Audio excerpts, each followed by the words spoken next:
There's a lot of movies that did really bad on their release, and today in this video, we're going to cover 5 movies that did poorly on their release date. Sit back, relax, and subscribe to the channel, and let's get into it.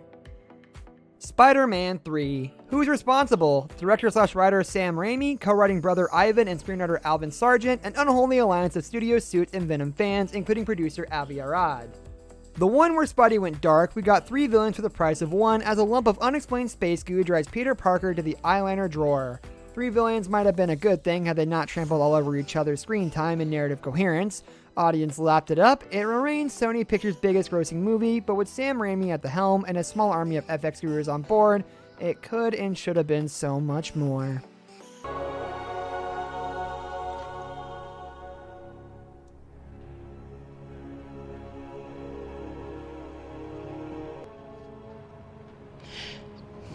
To ask you for one thing before you today. Humbled and humiliated. Showgirls. Director Paul Verhoeven and screenwriter Joe Esteras have ruined it. Whether you see it as all about Eve only with the good bits taken out and a naked Elizabeth Berkley put in, or a yet to be recognized classic, Showgirls represents a career graveyard for anyone unlucky enough to be cast in it. Ignored at the box office, it briefly flourished on DVD before ending the 90s, claiming the Razzies' worst picture of the decade gone, and this was the decade that gave us Batman and Robin.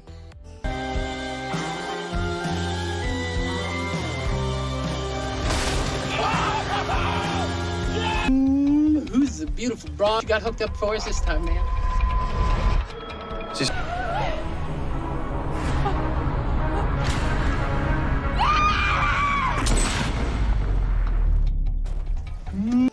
Town and Country.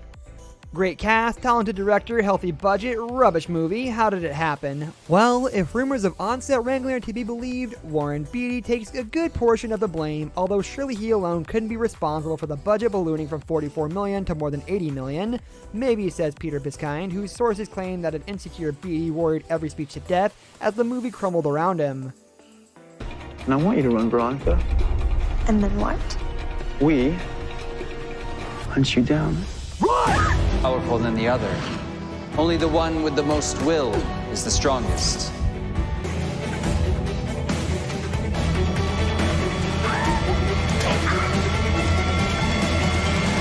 There is no one person more powerful. Soul Plane. This was billed as an urban take on Airplane. That's a bad idea to begin with. Like Scary Movie, parodies of a movie are on to a loser from the start. But with the addition of crude racial stereotyping of all races and a fatal lack of funny, this goes from bad to worse.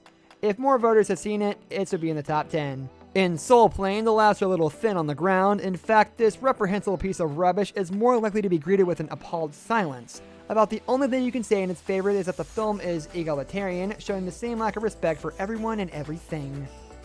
Howard the Duck.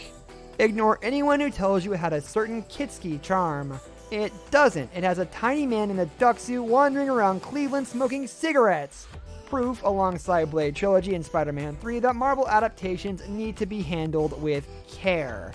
There's only one duck-based sex scene. That's the good thing about it. That's the only thing we have for you.